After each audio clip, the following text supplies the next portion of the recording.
રાજકોટ રેન્જના ડીઆઈજી નિર્લિપ્ત રાય સૌથી પહેલા ગોંડલ ગયા હતા અને માનવામાં આવતું હતું કે માથાભારે ઈસમો છે તેમના હવે દિવસો ભરાશે અને ગોંડલમાં વેપારીને માર મારનાર આ આરોપીઓ છે તેમના દિવસો ભરાયા છે અને પોલીસ તેમને ઘટના સ્થળે લઈ ગયા બાદ શું કર્યું છે તેની જ વાત કરવી છે। વૈષ્ણવજન તો તેને કહીએ જે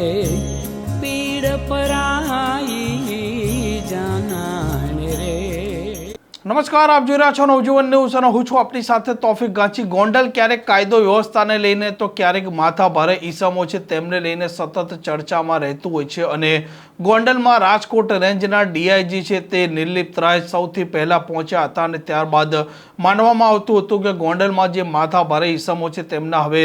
દિવસો છે તે ભરાઈ જશે અને જો તે ગોંડલમાં દાદાગીરી કરશે તો પોલીસ પણ તેમની શાન ઠેકાણે લાવશે અને આવો જ આરોપી જેણે 2 થી 3 મહિના પહેલા વેપારીને માર માર્યો હતો, આતંક મચાવ્યો હતો અને ત્યારબાદ આરોપી મુંબઈ ભાગી ગયો હતો। જો કે એલસીબી છે તે તેને મુંબઈથી દબોચી લાવે છે અને ત્યાર પછી પોલીસ તેને ઘટના સ્થળે લઈ જાય છે, ઘટનાનું રિકન્સ્ટ્રક્શન પંચનામું કરે છે જેથી કરીને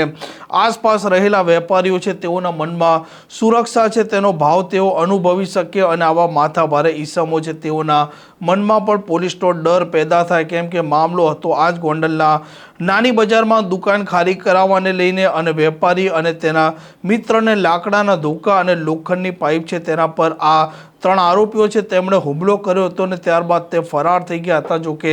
રાજકોટ ગ્રામ્ય એલસીબી તેમને શોધવા માટે રાત દિવસ એક કરતી હતી અને તેમને મુંબઈથી ઝડપી લાવે છે અને ગોંડલના રસ્તા પર તેમનું રિકન્સ્ટ્રક્શન પંચનામું કરાવે છે, જેમાં મુખ્ય આરોપી હતો બીટુ જાડેજા સહિત તેના 3 સાગરીતો અને જે પ્રકારે પોલીસ તેમને